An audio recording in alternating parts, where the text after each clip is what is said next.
Coming off that scintillating bowl win over Washington State, can they carry the momentum into this season? I'm Pete Fiutak for Campus Insiders. We're breaking down the 2014 Colorado State Rams. Here's what you need to know to be an expert.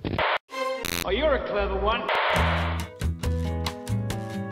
The only problem with Colorado State is it always seems like they're rebuilding a little bit, and this year they got to do it on the defensive front. They have to replace all 4 starters on front. However, their back 7 should be fantastic. The linebacking core could be among the best in the Mountain West. Offensively, lose Capri Bibbs early to the NFL, but Garrett Grayson showed in that bowl game that he can handle the offense and he can carry the attack. Might be a little more to the passing game, a little less on the running game, and early on they're going to have to rely on that defensive back 7 to carry him. All right, Doug Chapman, your player to watch is...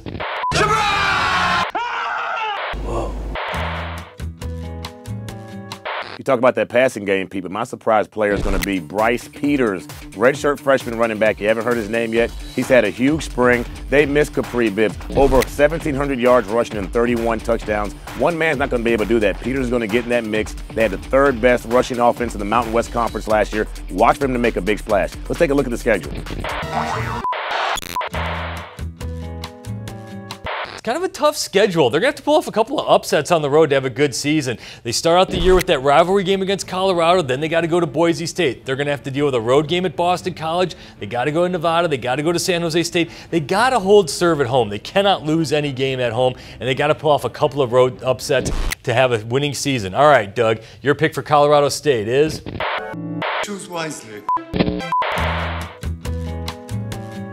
And Pete, my pick for the Rams this year is 8-4. They jump out the gate. They've got Colorado, who whipped up on them last year. It's going to be a tough game. Then they got to go to Boise.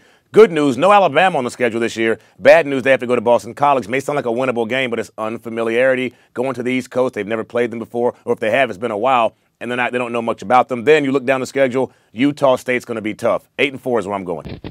I don't know, a little bit high. I kind of like Colorado probably a little bit more than you do. I'm afraid of that Boise State game on the road, afraid of that Boston College game on the road, afraid of San Jose State, and Air Force could be a little bit better. That could be a nasty game to end up this season. So I'm going to go a little bit lower, but still good enough to go to a bowl game. I'm Pete Fiutak for Campus Insiders. We are breaking down every Mountain West team here.